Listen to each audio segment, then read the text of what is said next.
जय हिंद दोस्तों। गुजरात रियासत की गिनती आज़ादी से पहले भारत के एक प्रसिद्ध रियासत में हुआ करती थी। यह रियासत गुजरात के दक्षिण पश्चिम में स्थित था, जिसकी अधिकांश आबादी हिंदू थी। आज़ादी के समय यह रियासत उस वक्त और भी सुर्खियों में आया जब जूनागढ़ के नवाब महावत खान ने जूनागढ़ को भारत के बजाय पाकिस्तान में विलय की घोषणा कर दी।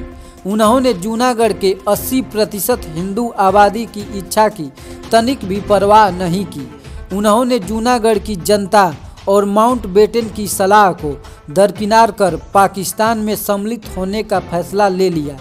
दोस्तों, जूनागढ़ भारत का हिस्सा कैसे बना, इसको जानने से पहले हम जूनागढ़ के इतिहास को समझते हैं। जूनागढ़ का इतिहास अपने अंदर कई आयाम को संजोए बैठा है। जूनागढ़ का इतिहास बताता है कि यह कभी चंद्रगुप्त मौर्य से लेकर सम्राट अशोक के अधीन रहा। तो दोस्तों, आइए समझते हैं जूनागढ़ गुजरात का प्राचीन इतिहास।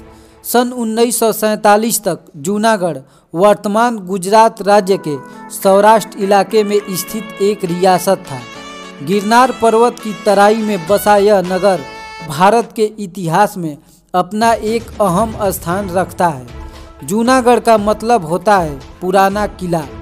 गिरनार पहाड़ी पर स्थित जूनागढ़ शहर का नाम भी जूनागढ़ के किले के नाम पर ही रखा गया है। अपने नाम के अनुसार ही जूनागढ़ का इतिहास हजारों साल पुराना माना जाता है। जूनागढ़ पूर्व हड़प्पा कालीन स्थलों की खुदाई के लिए भी जाना जाता है। जूनागढ़ अपने अंदर खूबसूरती और इतिहास के अनेक पलों को अपने में संजोए हुए हैं। जूनागढ़ कभी चंद्रगुप्त मौर्य, सम्राट अशोक, स्कंदगुप्त के अधीन रहा। यहाँ के शिलालेखों से इस बात का प्रमाण मिलता है कि यहाँ पर सम्राट अशोक के 14 शिलालेख पाए गए हैं, जिस पर अशोक द्वारा जारी राजकीय आदेश और नियम खुदे हुए हैं। दोस्तों, आइए जानते हैं जूनागढ़ का भारत में विलय की रोचक कहानी। जूनागढ़ भारत की आज़ादी के इतिहास में एक अलग अध्याय है। जब हमारा देश आज़ाद हुआ तब भारत के सैकड़ों देशी रियासतों ने भारत में विलय की घोषणा कर दी, लेकिन कुछ रियासत ऐसे थे जो भारत में विलय को मंजूर नहीं किया, बल्कि वे विभाजन के बाद पाकिस्तान का हिस्सा बनना चाहा। इसी रियासत में एक नाम आता है गुजरात के जूनागढ़ का। जब भारत का विभाजन हुआ उस वक्त जूनागढ़ के नवाब महावत खान थे। जूनागढ़ में हिंदुओं की संख्या मुस्लिमों से बहुत अधिक थी, लेकिन फिर भी जूनागढ़ के नवाब ने इसे भारत में विलय से इनकार कर दिया। उन्होंने जूनागढ़ को पाकिस्तान का हिस्सा बनाना चाहा।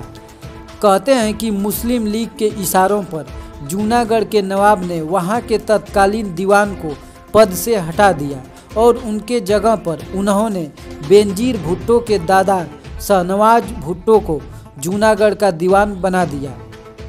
इस कारण से जूनागढ़ के जनता का अपने नवाब के प्रति गुस्सा था। जूनागढ़ के अधिकांश जनता चाहती थी कि जूनागढ़ का विलय भारत में हो, लेकिन इन सब बातों को दरकिनार करते हुए 14 अगस्त 1947 को जूनागढ़ के नवाब महावत खान ने जूनागढ़ रियासत का पाकिस्तान में विलय की घोषणा कर दी। परिणाम स्वरूप जूनागढ़ की जनता में नवाब के प्रति विद्रोह हो गया और वहां हिंसा भड़क गई। लेकिन तत्कालीन गृह मंत्री सरदार वल्लभ भाई पटेल ने बड़ी ही सूझबूझ से काम लिया और जूनागढ़ में उन्होंने सेना भेजकर कार्रवाई कर दी। भारत सरकार की कार्रवाई से घबराकर जूनागढ़ के नवाब महावत खान अपनी जान बचाकर पाकिस्तान भाग गए। कहा जाता है कि भारत के इस फैसले से अंतिम गवर्नर जनरल लॉर्ड माउंटबेटन नाखुश थे। बाद में जूनागढ़ में जनमत संग्रह कराया गया, जिससे जूनागढ़ के 99% जनता ने भारत में विलय की सहमति जताई। कहा जाता है कि पाकिस्तान के पक्ष में मात्र 91 वोट पड़े थे। इस प्रकार 25 फरवरी 1948 को जूनागढ़ का भारत में विलय आधिकारिक रूप से घोषणा कर दी गई और इस तरह जूनागढ़ भारत में विलय हो गया।